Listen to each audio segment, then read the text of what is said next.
Bonjour à toutes et à tous. Alors aujourd'hui, je voulais vous parler dans le rayon lithothérapie des pierres de protection.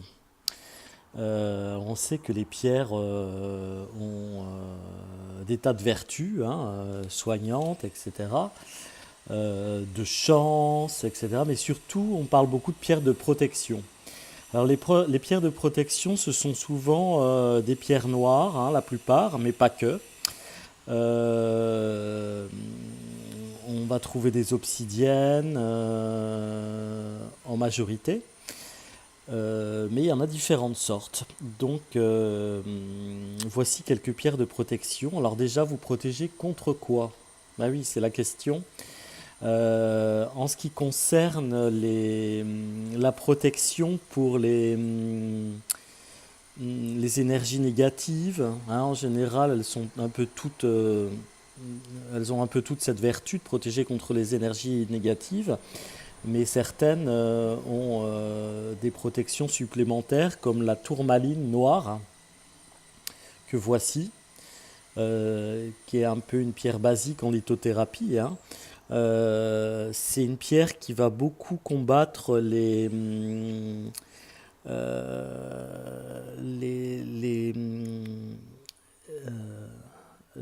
mauvaises énergies, mais aussi les ondes, l'énergie des ondes, la Wi-Fi, euh, les ondes électriques, toutes ces ondes qui nous agressent. Pas sur la boxe, mais plutôt à proximité de la boxe, c'est pas mal, une tourmaline noire. Il en existe même des toutes petites qu'on peut coller sur son téléphone portable aussi. Voilà, ça c'est vraiment le protecteur des ondes. C'est une pierre aussi qui est une pierre d'ancrage, comme beaucoup de pierres noires en fait. Elle va permettre un petit peu de s'enraciner. Donc lors de petites méditations par exemple, on va plutôt la placer au chakra racine, cette tourmaline noire. Autre pierre de protection contre les ondes, c'est la galène. Alors la galène, c'est vraiment une pierre qui ne laisse rien passer. D'ailleurs, elle est très dense, très lourde, très belle pierre qu'il faut utiliser avec précaution quand on la manipule. Donc il est conseillé de se laver quand même les mains après pour pas absorber trop le métal, le métal de cette pierre qui peut s'effriter un petit peu. Autre pierre de protection assez commune et assez très intéressante, c'est l'obsidienne. Alors l'obsidienne, il y en a plein. Vous avez l'obsidienne noire, qui est un basique, qui est vraiment la pierre qui fait un bouclier contre les énergies négatives. Pareil, c'est une pierre qui est assez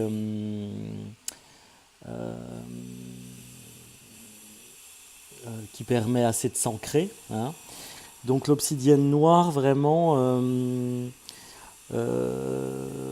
c'est une pierre qui va libérer des souffrances, qui va un petit peu cautériser les plaies émotionnelles.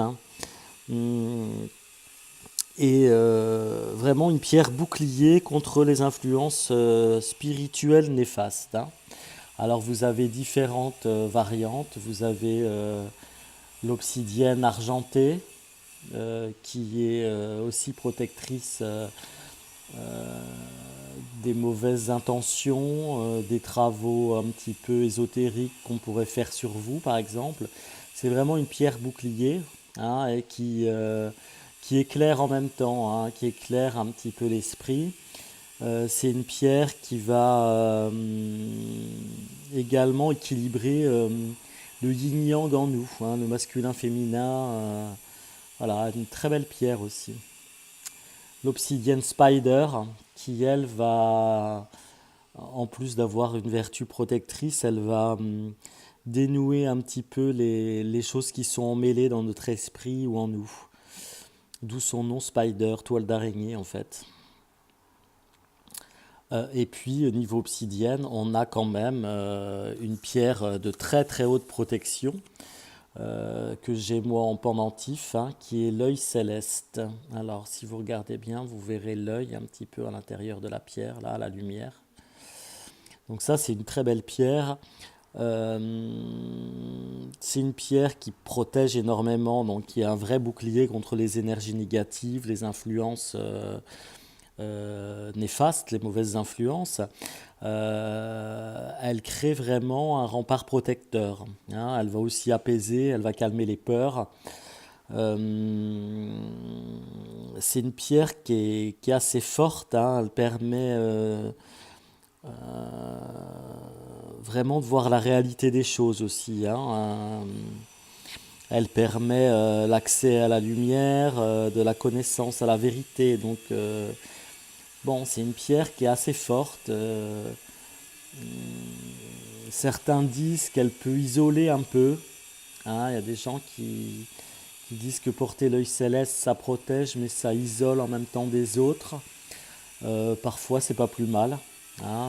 C'est peut-être pas une pierre à porter en permanence, je dirais. Mais vraiment, en cas de besoin, elle est là. Qu'est-ce que je pourrais vous présenter d'autre comme pierre de protection?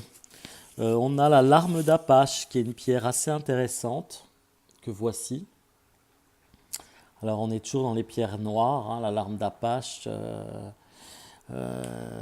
Pareil, c'est une pierre aussi en plus de ses vertus de protéger des forces obscures, hein. Elle est utilisée par les Indiens d'Amérique à ce sujet. C'est aussi une pierre qui apporte la chance, qui libère des rancœurs, des blocages. Elle nous aide un petit peu à pardonner, hein. Pareil, c'est une pierre d'ancrage. Elle va ancrer et purifier le chakra racine. Nous avons quoi encore dans les pierres de protection? Alors une pierre de protection qui n'est pas noire pour une fois, c'est l'amazonite. L'amazonite, elle va protéger plutôt des pensées négatives, hein. Elle va protéger des ondes aussi, hein, téléphone portable, ordinateur, wifi, etc. Alors elle est plus douce que ses collègues noirs là qui sont qui forment vraiment un bouclier noir. Elle est plus douce. Elle va alléger les inquiétudes, hein. C'est une pierre apaisante. Mais elle a aussi cette vertu de protection, hein. Elle peut-être protéger plus contre nous-mêmes, je dirais, hein. Quand on a des idées un petit peu noires, des pensées, quand on voit tout en noir, elle peut un petit peu alléger ce genre de pensée. Donc elle protège contre nous-mêmes. Alors nous avons aussi la très célèbre œil de tigre, hein, qui est une pierre de liberté de pensée aussi, hein. Alors elle va donner du dynamisme, hein. C'est une pierre assez dynamisante. Euh, c'est une pierre qui va vous offrir la liberté de penser, etc., qui va combattre les pensées figées, hein. Des fois, on a des idées comme ça figées en nous qui nous empêchent d'avancer, d'évoluer. Donc, en fait, elle libère un petit peu de ces pensées-là. Et côté protection, elle a un effet miroir, hein. L'œil de tigre a un effet miroir. Donc, elle va renvoyer les énergies négatives d'où elles viennent. Retour à l'envoyeur. Mais bon, je vais vous conseiller de voir la future vidéo de Juanji, hein, l'excellent Juanji, qui a dit qu'il allait parler bientôt de l'œil de tigre. Donc j'attends avec impatience de voir ce qu'il va nous dire à ce sujet. D'ailleurs, voici là un bracelet de protection, hein, avec l'œil de tigre. On retrouve également l'œil de taureau, l'œil de faucon, hein.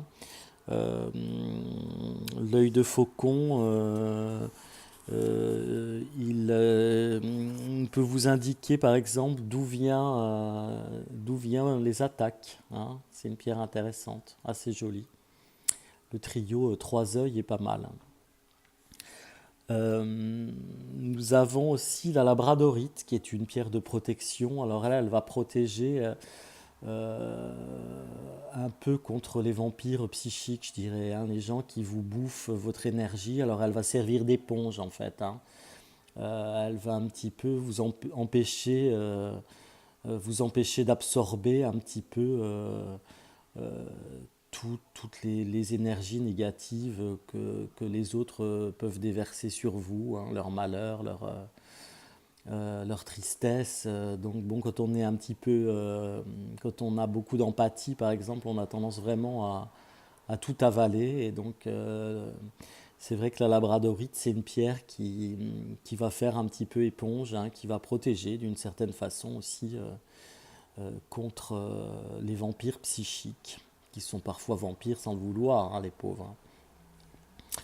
Nous avons aussi, ben, bien entendu, toujours le cristal de roche, hein, qui est une pierre assez universelle. Donc, faut pas oublier qu'on peut coupler un cristal de roche avec une pierre de protection pour encore plus de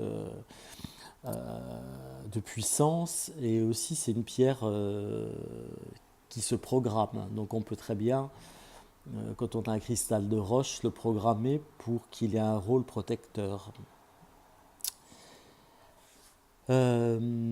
Autre pierre de protection, nous avons, alors c'est un cristal, hein, c'est un cristal de roche, alors il est taillé d'une certaine façon, il s'appelle le sceau de Salomon. Alors lui, il a vraiment un rôle de protection très très importante.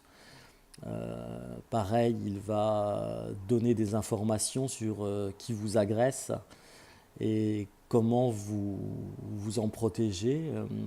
Je dirais qu'aussi, là, un peu comme l'œil de tigre, un côté retour à l'envoyeur, hein, le sceau de Salomon.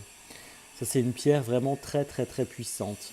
Alors bon, c'est une pierre qui est travaillée, hein, c'est un peu la différence des autres qui sont bah, soit des pierres brutes, comme celle-ci, soit des pierres roulées, hein, mais bon, ça reste vraiment des pierres-pierres.